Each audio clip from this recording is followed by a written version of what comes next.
I know you're all breathlessly waiting to hear from a leadership professor on a conference on worship in the arts. So why am I here? It's because for two reasons. One is because my wife happens to be an artist, so I have lived with and loved the arts through her. But second, also because I am a leadership professor, and that I get to focus on the one part of the statement for the day when it talks about recasting worship through the arts. Everybody likes the idea of worship and the arts. I get to talk about recasting and about the difficult work of what it is to actually do that work of recasting. So for the better part of the last 15 years or so, I've gone around the country quoting my favorite quote on leadership. It is, leadership is disappointing your own people at a rate they can absorb. This comes from Ronald Heifetz and Marty Linsky out of Harvard, and what it reminds us is that leadership is a responsibility that is fraught. One of my colleagues at Fuller likes to say that, it's very hard to find a good theology of leadership in the scriptures. That if anything, the only theology you could really count on is this: when God is leading, things are better than when humans are leading. And that when humans step into leadership, we end up having problems. And so one of the reasons for this, then, is throughout most of the scriptures, the entire conversation about leadership is one that is slightly confusing. So let me give you a quick definition of what I mean by leadership. Leadership is different than a deeply biblical category called management. We don't think of it as such because when we hear it as stewardship. And stewardship is taking care of the things that are entrusted to our care and delivering them over to the people who will care for them next. Stewardship is when we take the people who we love and we help take care of them in the direction that they want to go. So you are doing good management or good stewardship when you have something entrusted to you and you take care of it in such a way that people thank you for doing so. Whenever I was hiring a youth leader, I was really hiring a youth manager. If you take 10 kids to camp, you got to bring 10 kids home. 90% is not an A, right? The most important thing you could do is take care of these kids. And when you do good management and you take people to where they need to go and want to go, and they thank you for doing it. In leadership, you are taking people where they need to go and want to go and resist doing it. And so as soon as you're put into the category of leadership, you're put into the category of having to deal with the very resistance of the very people who asked you to change them. So my definition of leadership is this: it is energizing a community of people toward their own transformation in order to accomplish a shared mission in the face of a changing world. So when we talk about wanting to recast or refocus or re-energize or renew the worship and the congregations that we live in through the arts, we must recognize that in every single case we are dealing with transformation. It's how people are transformed so they can become the kinds of people who make hospitable spaces, who open up their churches to artists, who see the value in the sacrament, and who have their minds and lives changed. It's a transformational category. So let me use a little bit of my leadership background to give you some ways of thinking about this. Leadership scholar and guru Margaret Wheatley was asked the question, in an uncertain world, how do you prepare for the unknown?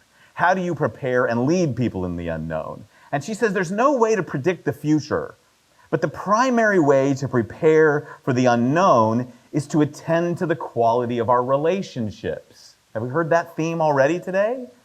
The way you prepare for the unknown is to tend to the quality of our relationships, to how well we know and trust one another. Now here's the disruption.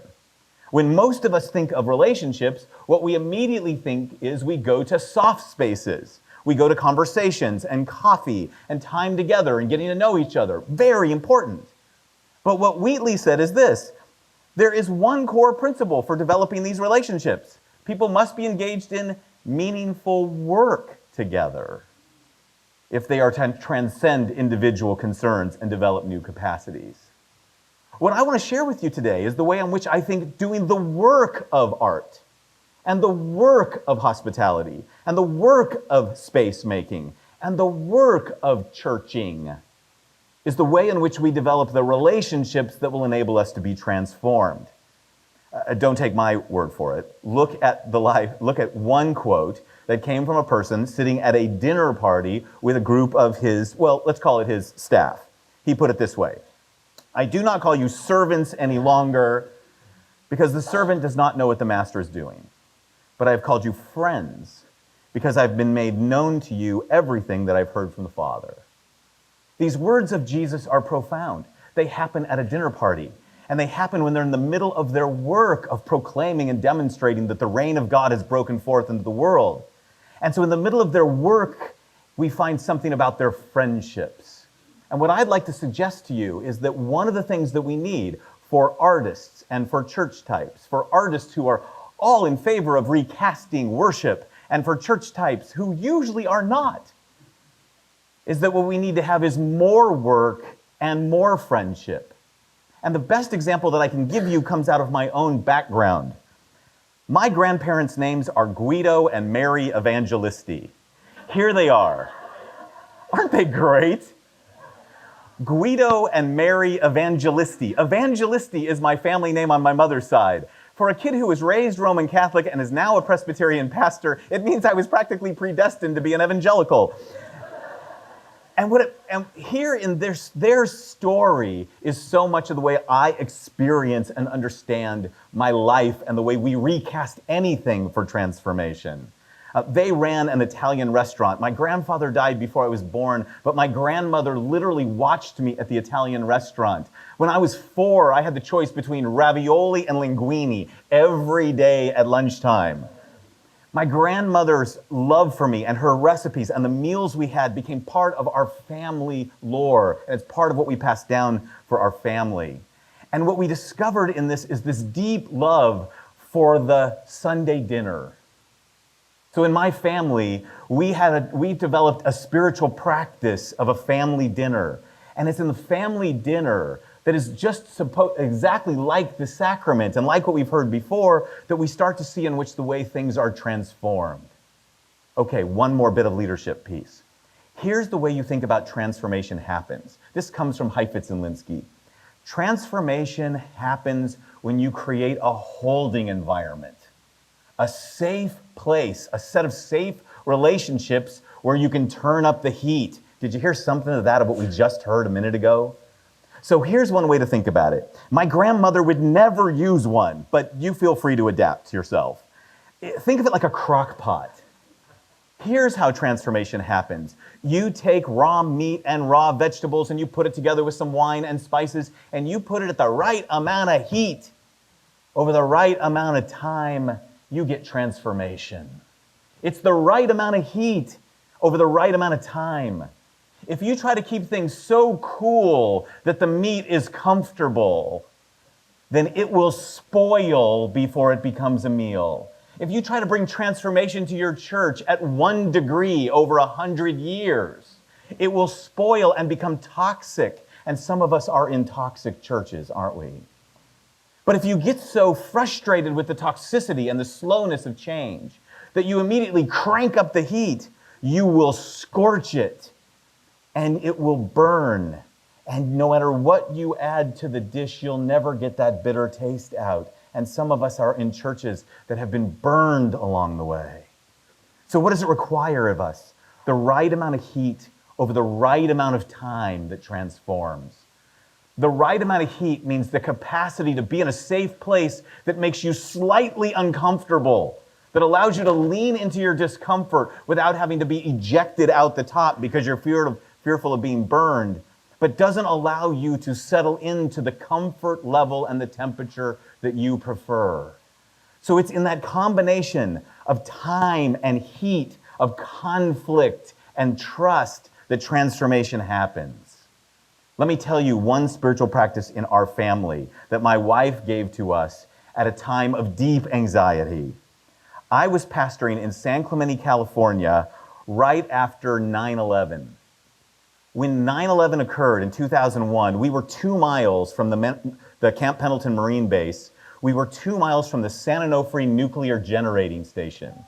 By lunchtime, I had been told that on the list of next possible targets was the San Onofre nuclear generating station, and I had to prepare our congregation for the possibility that there might be an attack on the nuclear generating station and that we might be facing the kind of radiation leak that could be detrimental. This is a community that every single year a siren goes off and reminds us that we are to take the iodine tablets that they have given every single person in case there was ever a reactor leak, and we need to be reminded that our children would be shipped far away and we would be told later where to find them.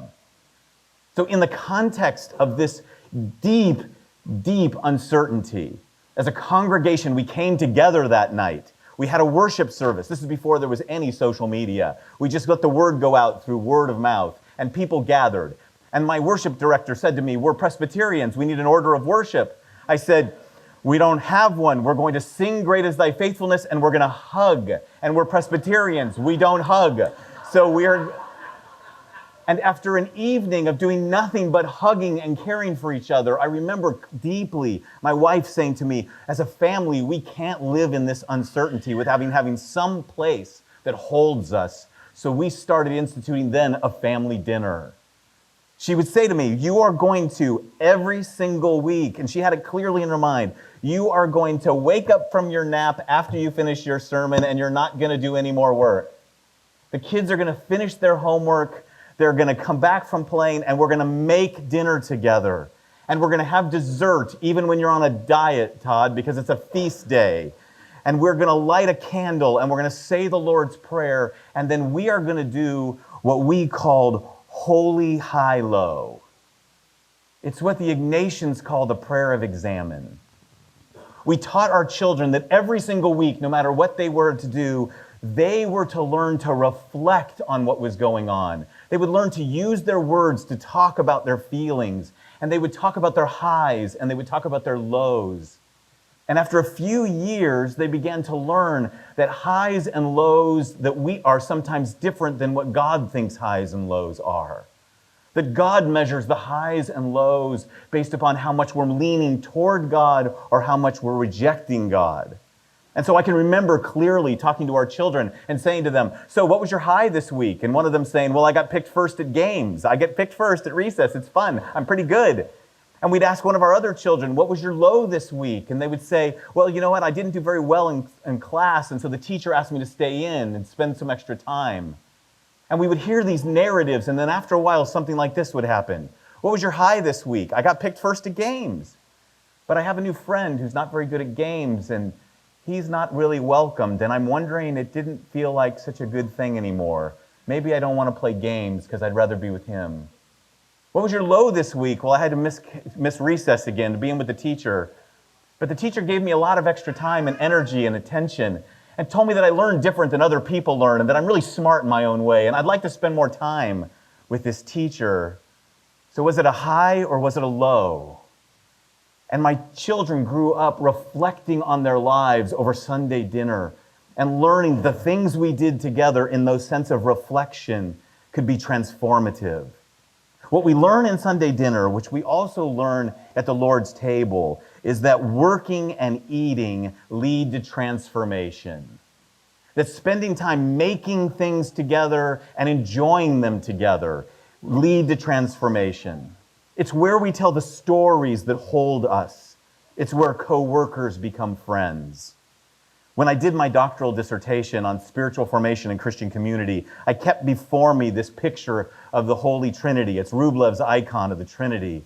And if you know this picture, and we could spend an entire day on it, you know that this picture of the Trinity is held in the center by the cup, with the invitation that if you enter into the work of Jesus, can you drink the cup that I am called to drink? That you then enter into the fellowship of Jesus. And that there in that moment, there is a sense of transformation in both welcome and work. It's in making and in eating and in reflecting that we are transformed.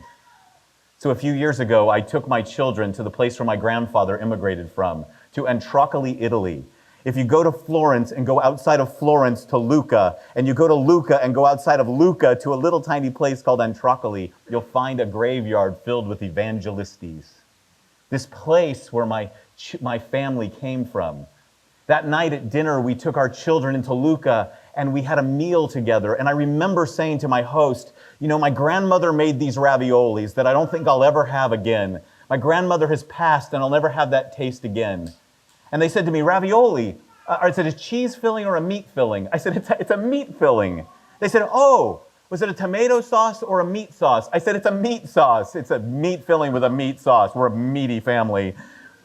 She said, oh, I know what that is. We don't call that ravioli. We call that tortelli lucchese. It's a local dish. Everybody can know how to make it. Go into any restaurant today and just ask for it.